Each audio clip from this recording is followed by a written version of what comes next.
Every truck you've passed on the highway without a second thought might be sitting inside a stock that Wall Street just quietly upgraded. And if you don't know the name TFI International yet, you're going to wish you'd heard it before today. Because this one just posted numbers so far ahead of expectations that the company turned around and told investors to expect earnings up 50% next year. 50%. That's not a typo, and it's not even the biggest number I'm going to throw at you today. I've got 5 stocks on the table, right? Now some I'd buy tomorrow morning without blinking. One I'd tell you to walk away from completely, and I'm going to give you the real numbers behind every single call. No hedging, no do your own research cop-out. If this is the kind of straight talk stock breakdown you actually want every week, go ahead and hit subscribe on Ticker Hawk right now so you don't miss the next one, because a couple of these calls are going to look very different 6 months from now, and you'll want to say you heard it here first. Let's start with that. Trucking name I just teased, TFI International, ticker TFI. Here's the backdrop you need to understand before the numbers make any sense. Freight has been stuck in a brutal multi-year slump. Rates down, shipping volumes down, smaller truckers going out of business left and right for the better part of 2 years. So when a freight company suddenly blows past earnings estimates and then turns around and raises guidance, that's not noise. That's a signal the whole cycle is turning underneath everyone's feet before most investors notice. TFI has spent decades doing something most trucking companies never really figure out, buying up smaller regional freight operators one after another and actually squeezing real operational efficiency out of them instead of just bolting the businesses together and hoping for the best. Now that the freight cycle is waking back up, all that accumulated operating leverage is showing up directly in the bottom line, and analysts are penciling in something close to 90% earnings growth for the year. 9 different Wall Street analysts currently have buy or strong buy ratings stacked up on this stock. And the most respected one, covering the name, a guy who ranks in the top 9% of all analysts anywhere for actual pick accuracy. Not just for having an opinion, has a price target implying close to 50% upside from where shares sit today.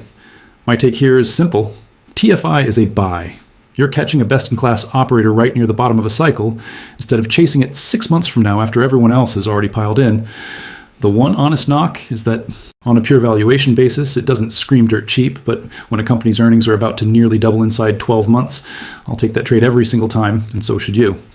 Now here's where things get genuinely interesting, because the next name on this list is one almost nobody's talking about yet, and that's exactly why I like it so much. Benchmark Electronics, ticker BHE. This is what's called a contract manufacturer, meaning big companies in aerospace, defense, medical devices, and semiconductor. Equipment hire Benchmark to physically build their most sensitive mission-critical hardware instead of running their own factories and taking on that risk themselves. Once a customer designs their product around Benchmark's manufacturing process, ripping that relationship out and starting over somewhere else is expensive, slow, and risky, so in practice, they almost never do it. That's a genuine competitive moat, not a marketing slogan somebody dreamed up for a shareholder letter. What's happened quietly over the last 3 years is that Benchmark has strung together 13 straight quarters of beating earnings estimates, 13 in a row through multiple different market environments. And right now, Wall Street thinks earnings grow roughly 90% this year alone, which works out to about 6 times the pace of the average public company. Here's the number that really got my attention, though. The stock trades at a PEG ratio around 0.8, while the average stock in the market right now sits closer to 1.5. That gap means you're paying a steep discount for growth that's outpacing almost everything else trading today. Only one analyst covers this name closely right now, and normally thin coverage like that would make me nervous. But that particular analyst ranks in the top 1% for stock picking accuracy in his sector, and he's firmly bullish. My verdict here? Buy. This is exactly the kind of name that gets discovered by the broader market a year or 18 months from now, and by the time that happens, the easy money's already been made by whoever got in early. Get positioned before the crowd shows up and bids the price up on you. But before we go any further, I want to hear something from you directly. Out of these 5 names, which one would you actually put your own money into right now? Drop your pick down in the comments, because I genuinely read every single one, and it tells me exactly which stocks to dig into deeper for next week's video. And while we're on the subject of what separates a real buy signal from just noise, let me give you the quick version of how I actually filter these names before they ever make it onto one of these lists, because it's not complicated and it's not magic. I'm looking for 3 things stacked together at the same time earnings growth that's meaningfully faster than the overall market. Real Wall Street analysts backing that growth up with concrete price targets instead of vague enthusiasm, and a valuation that hasn't fully caught up to the story yet. When you get all 3 lined up, that's usually where the real money gets made, not by chasing a stock after it's already up 50%, and every financial channel is talking about it. Most of the names people ask me about in the comments fail on at least one of those three tests, and that's usually the difference between a stock that keeps climbing and one that quietly rolls over 6 months after everyone piled in. Stock number 3 is riding one of the biggest tailwinds in the entire market right now, and it's not the obvious AI chip stock that everybody already owns and talks about. It's the quieter company that makes the ultra-clean materials and filtration systems that keep chip factories from getting contaminated in the first place. That's Entegris, ticker ENTG. Think about it this way. As chips get smaller and more advanced with every new generation, a single stray particle floating around during the manufacturing process can ruin an entire multi-million-dollar batch. That means demand for Entegris's purity systems climbs right alongside demand for cutting-edge chips, and right now that demand curve is about as steep as it's ever been. Analysts have this company growing earnings around 47% a year, which is roughly 3 times the pace of the average business out there.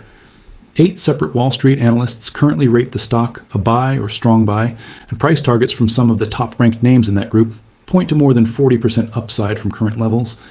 This is exactly the kind of picks and shovels play on the AI boom that doesn't get the flashy headlines the chipmakers get, but arguably has just as much room to run, maybe even more, because Entegris gets paid no matter which individual chip company ends up winning the race. My call here is simple: buy.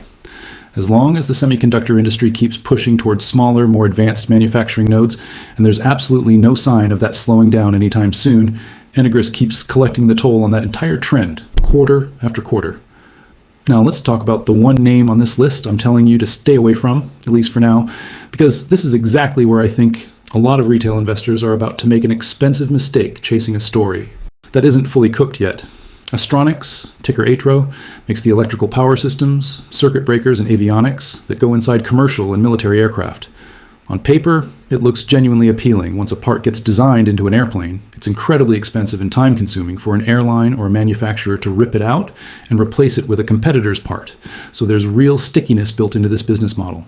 And yes, to be fair, the most recent quarter beat estimates and management raised full-year guidance, which on the surface sounds like good news worth chasing. But here's my actual problem with the stock. This company's margins got absolutely crushed during the pandemic travel collapse, and it's only just now clawing its way back to something resembling healthy profitability that's a fragile, early-stage turnaround, not a proven one with a track record you can lean on. Only 2 analysts cover this stock at all right now, which tells you plainly that institutional Wall Street mostly isn't paying close attention yet. And while both of those 2 analysts happen to be bullish, a 2-analyst consensus on a small-cap aerospace supplier is a thin reed to hang a serious bet on. Small-cap turnaround stories can absolutely pay off in a big way when they work, but they can also fall apart fast the moment one supply chain hiccup or one defense budget delay hits the headlines. My honest take? Avoid it here, for now. Let the company string together 2 or 3 more clean quarters before you risk real money on the turnaround actually sticking for good. I'd rather be a quarter late and confident than a quarter early and wrong, and that's a rule I follow with every small-cap turnaround story, not just this one. Here's something worth sitting with for a second before we move on. Notice that 3 of the 4 buys on this list today aren't the obvious mega-cap names you already own in your 401k. They're the companies sitting 1 or 2 steps behind the headline story, quietly collecting the benefits without the crowded valuation that comes with being famous. That's not an accident, and it's not me trying to be a contrarian for the sake of it. It's just where the actual opportunity tends to live once a trend has already been running for a while. By the time a stock is on the cover of a magazine, the easy gains are usually already gone, and you're paying full price for yesterday's discovery. Quick gut check before we get to the last name, because I genuinely think it might be the best stock on this entire list, but I want you to guess first. Based on everything I've told you so far about growth rates, analyst conviction, and valuation discounts, which sector do you think our final pick sits in? Drop your guess in the comments. Before I tell you the answer, I want to see how many of you actually get this one right, because I don't think it's obvious. The last stock on today's list is the most recognizable name of the bunch, and it's currently sitting on a meaningful pullback, which is exactly why I like the entry point here so much. That's Generac, ticker GNRC, the dominant name in backup power, the company behind most of the home standby generators you've probably seen sitting next to houses across the country for years. But here's what most people are still missing about Generac heading into 2026. The real growth story isn't residential generators anymore, it's power systems built for AI data centers. The exact kind of facilities that genuinely cannot afford to lose power for even a single second without losing millions of dollars. Generac's last 2 quarterly reports both blew past estimates comfortably, And management followed those up both times by raising forward guidance, which tells you the data center business isn't some one-quarter fluke that fades. Next quarter. Wall Street currently expects earnings growth around 64% this coming year, roughly 4 times the pace of the average company trading today. 12 separate analysts rate this stock a buy or strong buy. The average price target across the street implies roughly 30% upside from here. And the single most bullish target out there calls for 50% gains within the year. On top of all of that, shares have pulled back about 25% from recent highs, which means you're getting that entire growth story at a meaningfully better price than investors were paying just a few months back. I'll be straight with you about the risk here too, because I always try to be a big chunk of Generac's home generator sales still depends on severe weather knocking out power across neighborhoods. So a long stretch of unusually mild weather can genuinely soften near-term numbers, and I've seen it happen before. That's real, and I won't pretend otherwise just to sell you on the stock. But it doesn't change the much bigger trend underneath it, which is Generac quietly becoming a legitimate infrastructure play on the AI build-out, not just a seasonal storm stock anymore. My verdict, this is my favorite buy on the entire list today, hands down. You're getting a market leader, an accelerating growth story, strong Wall Street conviction, and a genuine discount price all stacked on top of each other at the same time, and honestly, that exact combination doesn't come around very often. So here's where we land when you step back and look at the whole board together. TFI International, Benchmark Electronics, Entegris, and Generac all get a clear, confident buy from me, and each one is backed by real accelerating earnings. Growth, real analyst conviction with numbers. Behind it, and in most cases, a share price that hasn't fully caught up to the underlying story yet.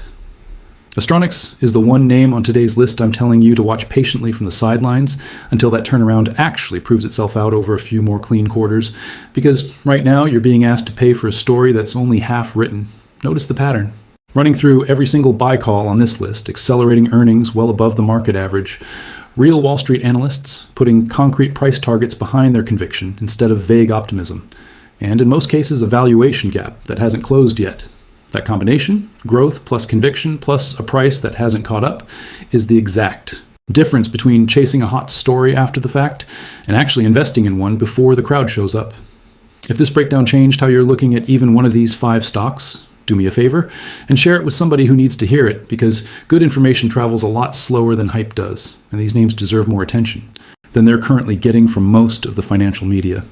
And if you want ticker hawk digging up stocks like this every single week, the quiet ones flying under the radar before the rest of the market finally catches on and bids them up, go ahead and subscribe right now, because next time I'm bringing you a handful of names trading under $20, a share that I genuinely think are seriously mispriced at current levels, and you're going to want to see that full list before everyone else does.